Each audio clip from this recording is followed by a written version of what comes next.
Ladies and gentlemen, what's going on? Once again, I'm Neff from Neff's Tech Bits. I made a mistake. I lost exactly $2.50 worth of CRO by trying to transfer it from crypto.com onto Coinbase. Here's my mistake. Here's what you should know before you do it. Now, CRO made by crypto.com is compatible with the Ethereum network. It's a different network altogether.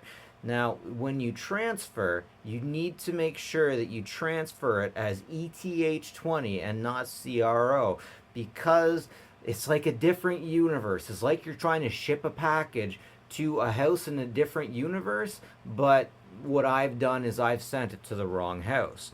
The money that I sent, the crypto that I sent on the CRO chain, and it delivered to a place that technically doesn't exist. And I'm wondering if it only started existing because I sent money to it, basically.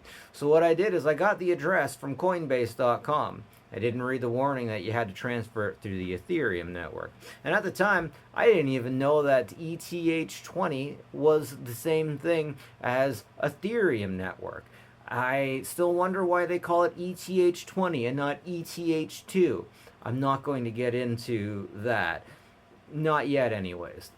But what you need to know is when you send it over, crypto.com is compatible. It is compatible with Ethereum. But Ethereum has it wrapped. Now, here's what wrapped means. Basically, you can send that stuff, and Ethereum will be like, oh, we're going to say this is Ethereum, but it's actually CRO. We're going to keep this as Ethereum, but we got like a footnote basically saying that this is CRO. This isn't an atomic swap. This is wrapped. And basically, it's all wrapped up. It's on the Ethereum blockchain, okay? But the way that I did it, I basically, it didn't even leave the house for CRO. Or it's still on crypto.com, crypto.com's blockchain. Now, when you have the crypto money, who controls the blockchain? Now, it's kind of sketchy with crypto.com, because crypto.com has the blockchain. However, on the other things, the blockchains are more public. Ethereum, Bitcoin, it's a little bit sketchy, but that's what's going on. So when you transfer your money, you need to make sure you know what blockchain you're transferring it to. It's very important. Now, I could get my money back if I cared, or if I had like $500 plus. It would take weeks, maybe months for them to do it. This is $2.50. I don't even care. What I really wanted to do is on Coinbase.com, I have a particular coin, Cosmos, that I thought I sold all of it on, but apparently I was still staking about 0.000018. So I thought if I sent $2.50 over, I could put that into it, maybe stake it a little more, but maybe make it so that if I withdrew it, I could actually make a little bit of money.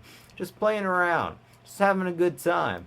But unfortunately, I transferred it over to the CRO, which is something. Now, one thing that really interests me is because of the regulations, you have to say who you're sending it to and where they are, like on Coinbase. Now, once I selected that, I think it should have warned me and said, hey, if you're sending this to Coinbase, you should know that's Ethereum, ETH20, not CRO. Now, here's why I'm wondering why they call it ETH20. The Ethereum that we know is actually Ethereum 2.0. Ethereum 1.0 went the way of the dinosaurs, basically. This is all because there was a smart contract that went up. And the smart contract is basically the same as when you go to a vending machine. You put your money in, and you're supposed to get X amount out. You're supposed to get, coffee, pop, whatever. You press that button, that's the contract. And then, hey, you're good. In this one smart contract, someone hacked it and figured out a way to say, oh, I'm going to put $10 in, but first I'm going to take five out, but first I'm going to take five out, but first I'm going to take five out, but first I'm going to take five out. So they literally abandoned the blockchain. Ethereum Classic is still out there. You can still get it. Not sure what it's doing. But they decided to move over to Ethereum 2.0. So if it said ETH-2, I'd understand that. But 20? What happened to the other 18 steps? I don't know. I don't know. Maybe it was easier to put ETH 2.0 than 2.0. I don't get it. But anyways, that's what you need to understand if you're moving crypto.com money, CRO, off of the crypto.com chain. Anyways, that's it for me. Nev from Nest Tech Bits. Don't make the same mistake I did. But if you transfer over 500 the wrong way, you'll probably get help with it. Have a good one, folks. Take care of each other, will you?